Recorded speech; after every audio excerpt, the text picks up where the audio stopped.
Hello mga guys! Ngayon pong gabi ay magluluto po ako ng masustansyang broccoli with tofu and oyster sauce.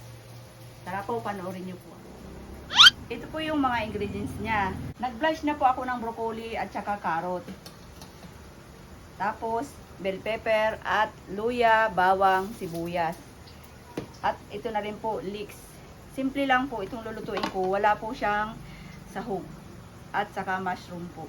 Yung pong tofu, ito po, pinilito ko na po kasi para mabilis lang. Yung po ay pinagulong ko po siya sa glutinous na harina para malapot-lapot po siya pag naluto. Igigisa ko na po siya. Ito pong tofu ay malapit na po. I-prepare ko na po ito kasi matagal-tagal pong gawin. Kaya inuna ko na po itong lutuin. Binash ko na rin po yung broccoli. Yung broccoli at carrot. Kailangan po i-blanch siya. Tapos yung sabaw po, huwag nyo itatapon at gagawin po natin sabaw yan. Mamaya pag nagigisa na tayo. Ngayon, luto na po itong tofu. Patayin ko po muna.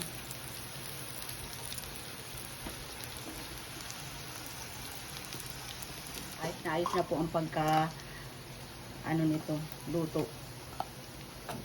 Itatabi ko lang po ito at mamaya ko pa po ito ilalagay pag maluluto na yung gulay. Crunchy po ito. Ito po pala, wala na akong ibang nilagay na ingredients dito. Yun lang pong glutinous lang po. Pinagulong ko lang po sa glutinous ito.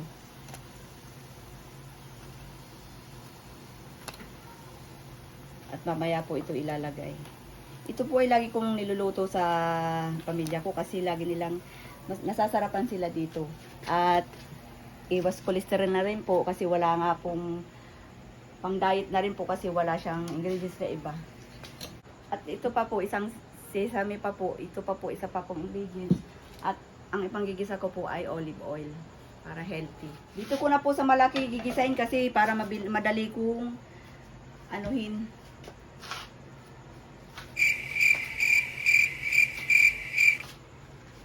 Para madali ko pong haluin. Dire-diretso apoy. Lagyan ko na po siya ng olive oil.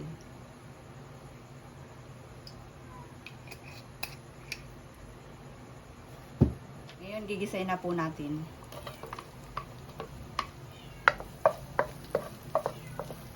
Simple lang po ito. Sa ating medyo may mga edad-edad na ito lang po lutuin nyo. May mga maraming malalakas ang kolesterol nila. Pag ito po niluto nyo. Kahit ito lang po, wag na kayong magkanin sa gabi.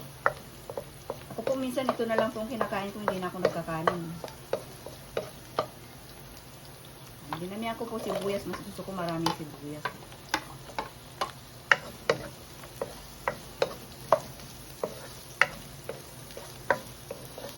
Lagay ko na rin po ang kunting luya lang po. Kailangan po may luya. Ang alis ng hangyod ng gulay.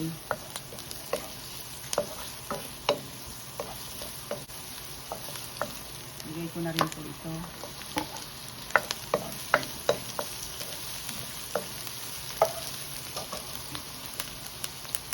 At ang ating mushroom.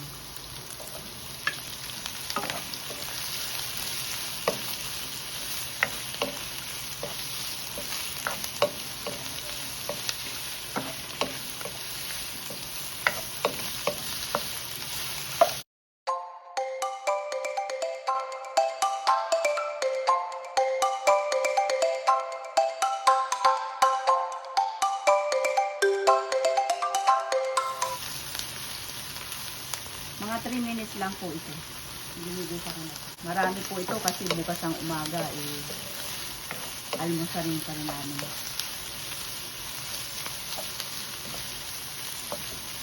Lagay ko na rin po ito. Leeks.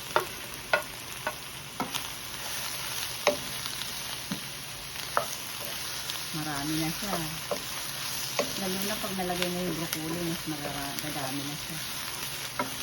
Kaya dinadamihan ko po kasi pinapapak ko lang po ito. Ngayon po, ito na lang ang hapunanin namin, hindi na magkakanin. Kasi nakukolesterol na yung mga taas amin. Lagyan ko na po siya ng kunting toyo. Kunti lang po para wag umalat kasi naglalagay pa ako ng oyster. Kunting patis.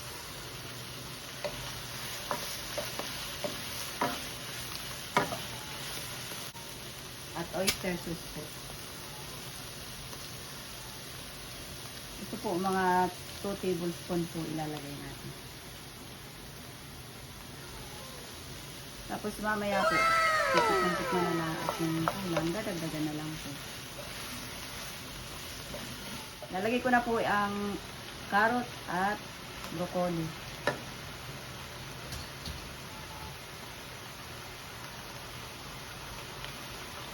Halo-haloin ko na po.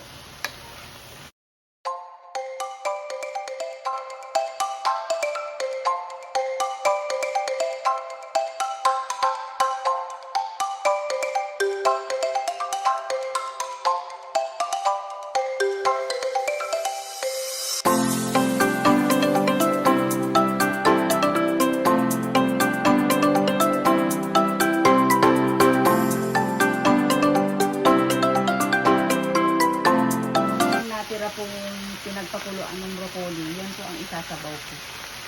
Kunti-kunti lang po. Pantay na lang po kasi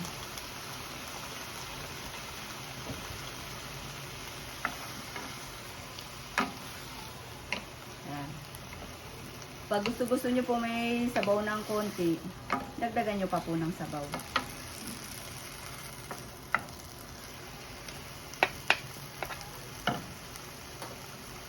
Tapos ito pa po yung isang ingredients niya. Sesame oil. Ayan po siya ng 1 tablespoon para masarap. Mas gusto ko maraming sesame oil.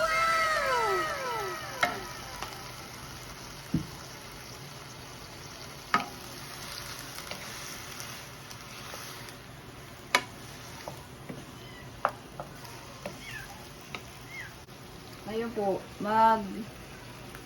tutunawin ko po yung kunting glutinous po para pampalapot po. Para masarap. Yung malapot-lapot.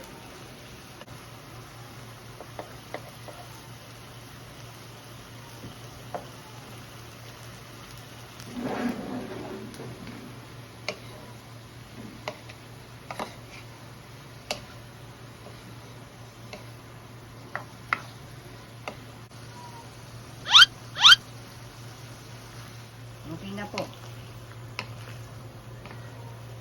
Luto na po ito.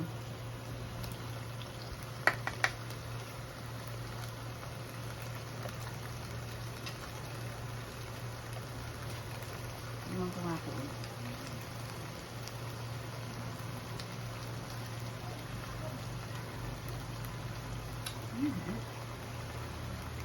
Ang asa-asa po.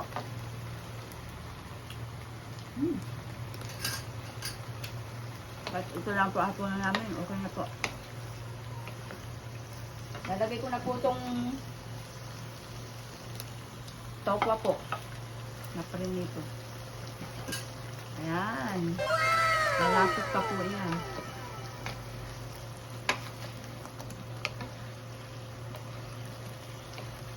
Sandali lang po yun. Sandali ko lang po iyaan yung tokwa. At ito po yung luto na. Sarap. Yung anak ko po, paborito itong tokwa. Okay na po to. Kain na na.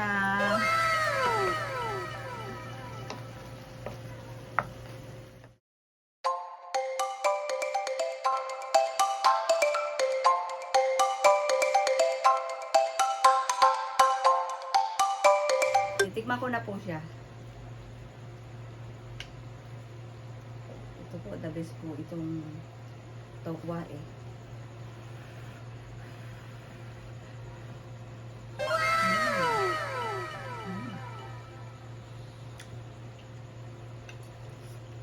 Mainit. So,